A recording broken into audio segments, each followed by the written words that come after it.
You're walking through a darkened hall, tall pillars rising ominously around you to a shadowy ceiling, lost in darkness.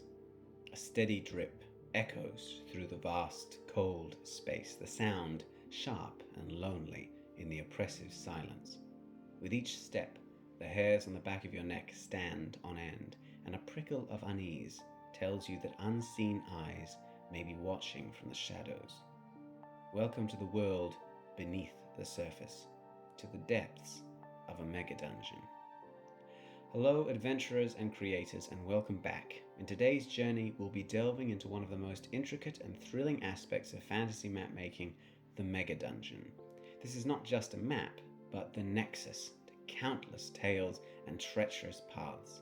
We've discussed dungeons, ruins, and all manner of significant sites in the past, but the mega dungeon, the labyrinthine maze that can swallow your heroes for days or weeks at a time, is a beast in and of itself. This video caps off this series, which is pirates, treasure, and charting tutorials. For the past 6 weeks, we've travelled across the Gold Hunter Sea in search of the Pirate King and his fabled treasure. Not only has this given us the opportunity to explore many different kinds of maps that can be used in such a pirate-oriented setting, but each of the maps can be used in tandem and in different ways. We've discussed treasure maps, city maps, stylized maps, coded maps, naturalist maps, and finally we're finishing with this. In addition, we've been following along with the Lore Archive series, a short series which follows the mapmaker Yamoke as he attempts to find and kill the Pirate King. These videos are some tidbits of lore that you can use in your own worlds, along with these maps, to give quest ideas and world-building concepts. We're capping off the series with the Azure Throne episode later this week. Mega dungeons are more than just large dungeons, they're colossal labyrinths, filled with peril, puzzles, and plunder, deeply embedded into the lore of the lands above and wrought with the echoes of 1,000 footsteps. They serve not only as a test of skill and bravery for the characters, but as a cornerstone of immersive world building for any creator. Today I, Ryan of the Red Quills, will go through the process step by step of creating such a mega dungeon and populating it, while I show you on this map in front of us. As always, we start with a blank page and then add our sketch. But let's talk about the concept behind your mega dungeon. We talk about concepts and themes all the time. I sound like a literature lecturer over here, but it's honestly always the starting point for a compelling dungeon. We're all here to get the maximum amount of entertainment from the minimum amount of effort, and you just need to apply your attention to where it matters, and the concept matters. We're going to go through the necessities of your mega dungeon now, but if you've already got all of these, a focus, a purpose, a lore, several story strings, then you can skip ahead. Before we begin sketching out the endless corridors and secret chambers of your mega dungeon, it's crucial to define its heart. The theme of your mega dungeon can be summarized by what you're putting in the middle of it, the very deepest, darkest pit waiting for your heroes. There's always a point to these enormous complexes. Your heroes don't wander into them willy-nilly, so we'll start there. Add in the focus, the heart of the dungeon. Start by deciding on the ultimate focus of your mega dungeon. Is it the lair of a dragon, the hiding place of a cursed artifact, or perhaps the prison of a forgotten god? This focus will not only guide your map design, but also serve as the primary goal for adventurers daring enough to enter. Then we move to the purpose. Why does it exist? Next, we need to understand why it was built. Was it built as a protective vault, a sacred temple, or a massive tomb? The original purpose will influence its structure, traps, and the type of creatures that roam its halls. For instance, a fortress might be filled with strategic defense mechanisms, while a religious site could have ritualistic puzzles and divine guardians. Then we move on to the lore. The lore of your mega dungeon is where the depth of your world building shines. Who built it? What historical or mythological events are tied to its creation? Perhaps it was constructed by a vanished civilization or by the followers of a deity long considered myth.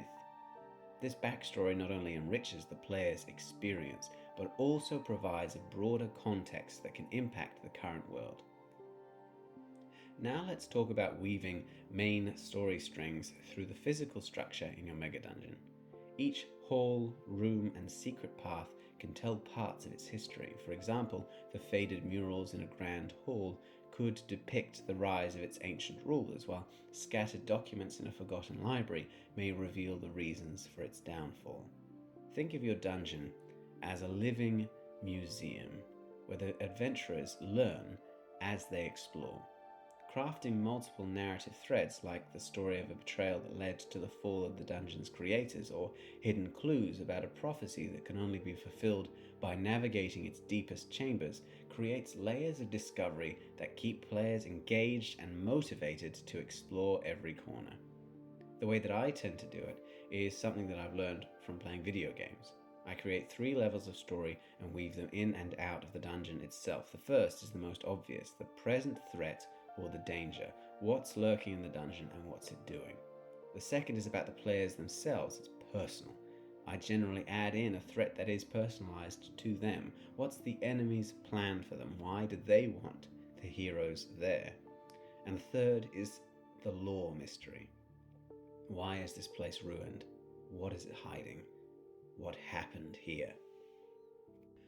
Alright, let's roll up our sleeves and turn these ideas into something that you can actually walk your heroes through. Mapping isn't just about drawing lines and naming rooms, it's about crafting a stage where your stories come alive.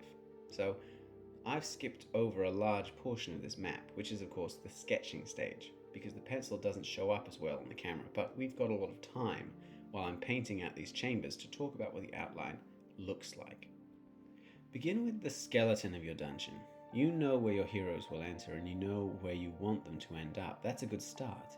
We just need to throw in some obstacles for them to face along the way. Start by making areas rather than just the chambers themselves. Start big and work your way smaller and smaller. If nothing else, just begin by using the 5 chamber method. Divide your mega dungeon into the entrance area, the deepest area, a dangerous environment, a puzzling obstacle, and an inhabited warren.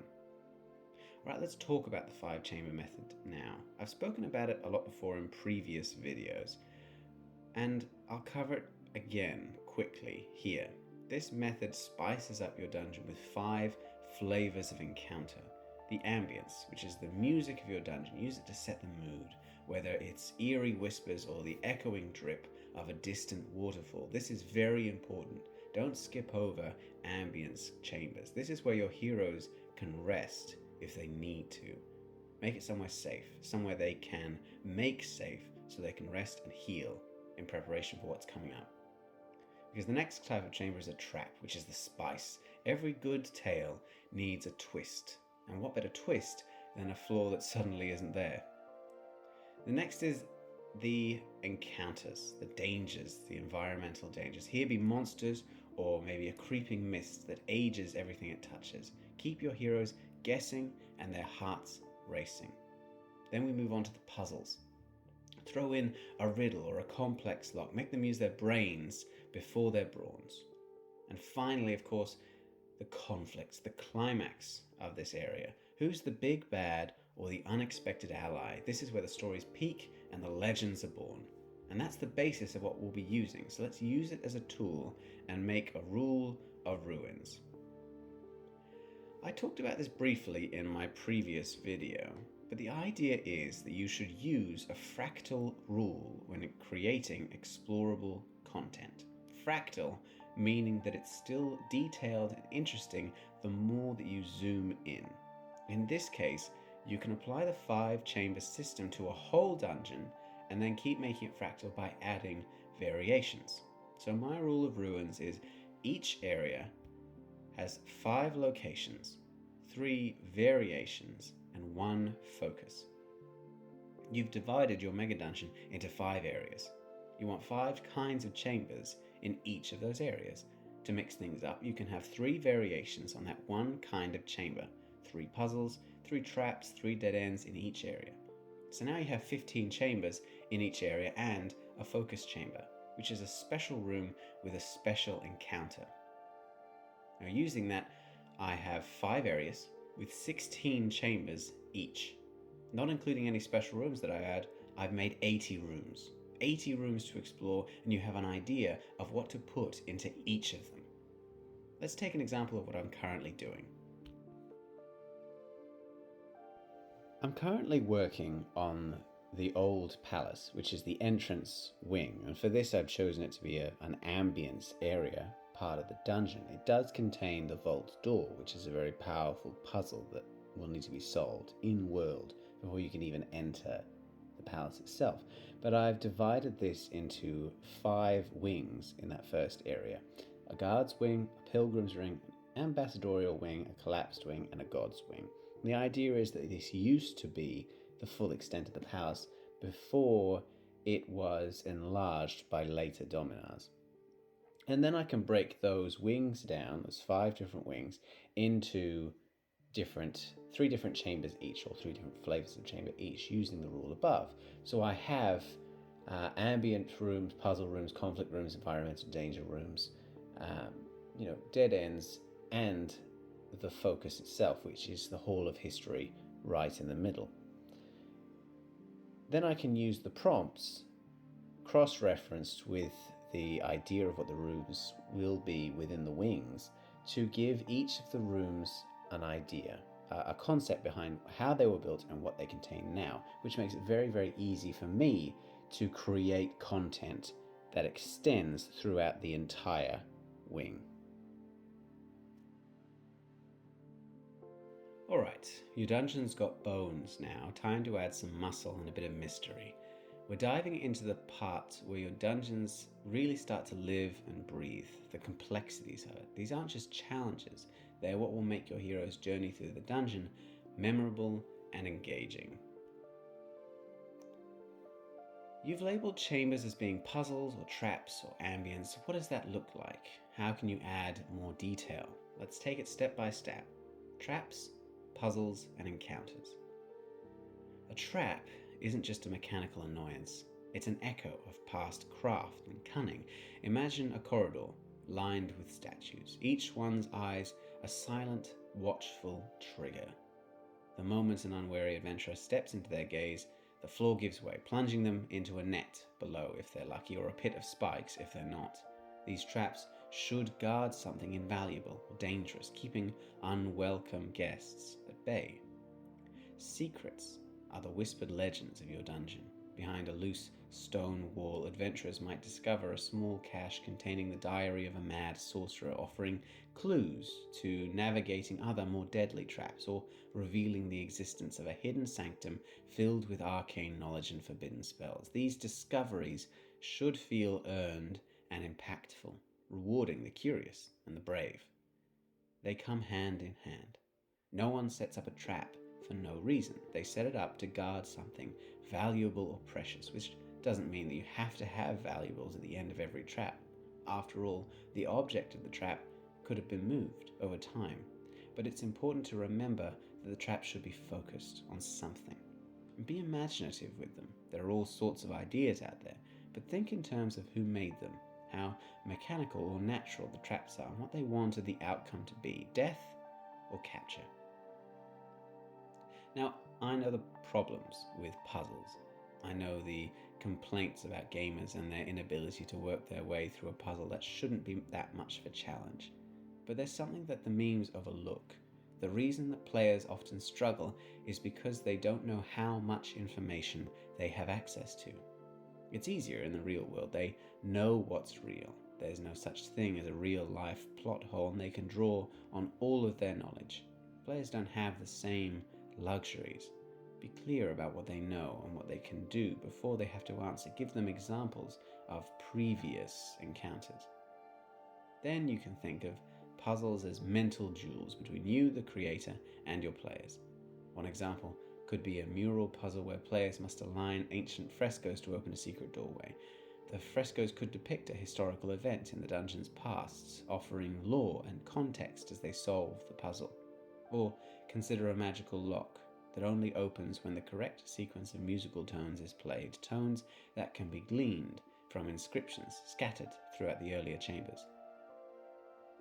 Now finally we go on to the encounters. Who guards this forbidden place?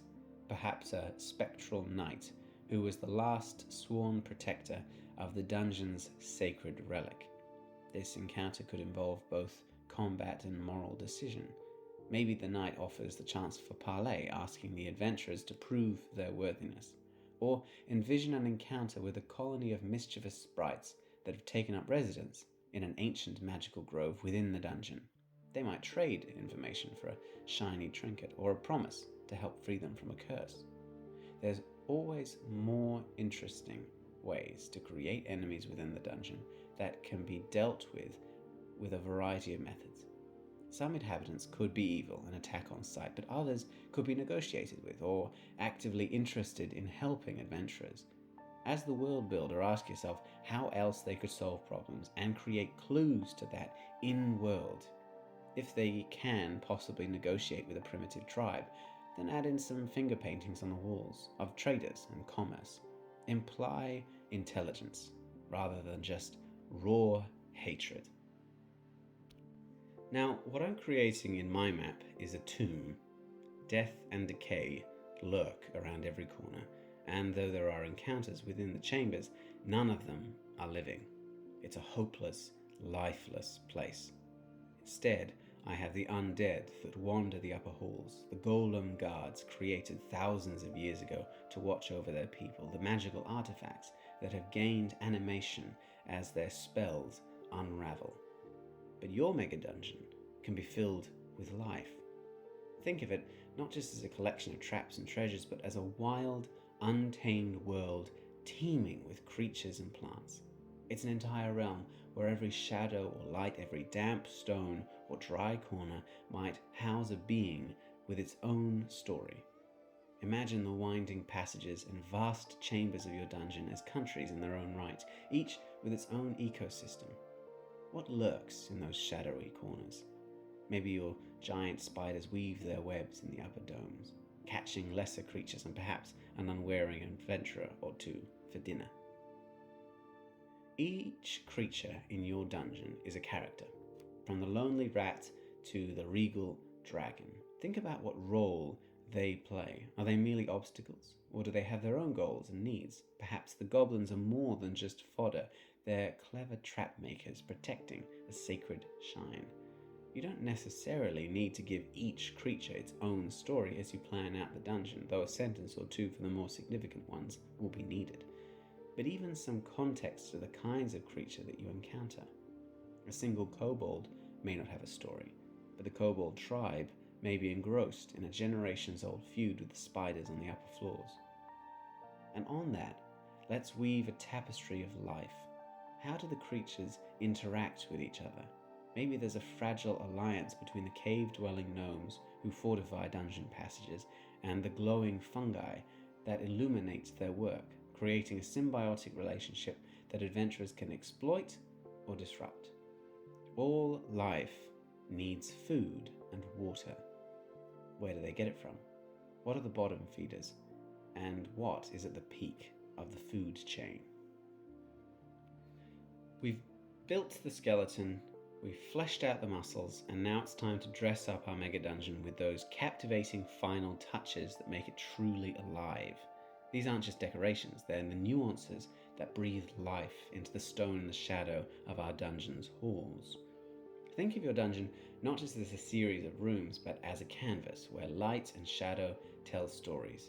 In a necromancer's lair, shadows might seem to creep and follow the players, while in a crystal cavern, light could dance off the walls, creating dazzling patterns that mesmerize or even mislead. These visual touches not only enhance the beauty of the dungeon, but also its mystery and danger.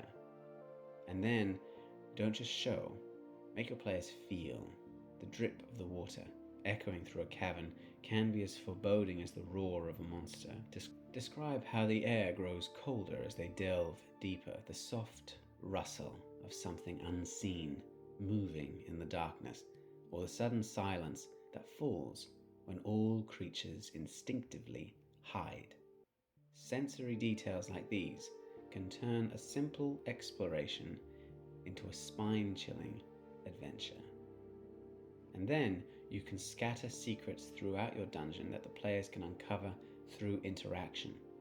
An ancient tome whose pages reveal the true purpose of the dungeon. a series of levers hidden behind old tapestries that open new pathways, or a cursed jewel that begs to be touched. These elements invite players to engage directly with your world, making their experience personal and memorable. Remember, whenever you're describing your dungeon, when you're exploring it on the page, to use every sense available to you to describe it, to make it more real. Your intention is always and foremost to immerse your players in a new world. We're getting close to the end now, so let's go back over the quest that led us here to the Azure Throne. Now, there's a lot of information on this map alone, and there's more in the Lore Archive video releasing later this week, so you can use the Vault of the Pirate King in your own campaigns. We started with a map of the Gold Hunter's Sea, the treasure map of the Pirate King Amador Smokeeye.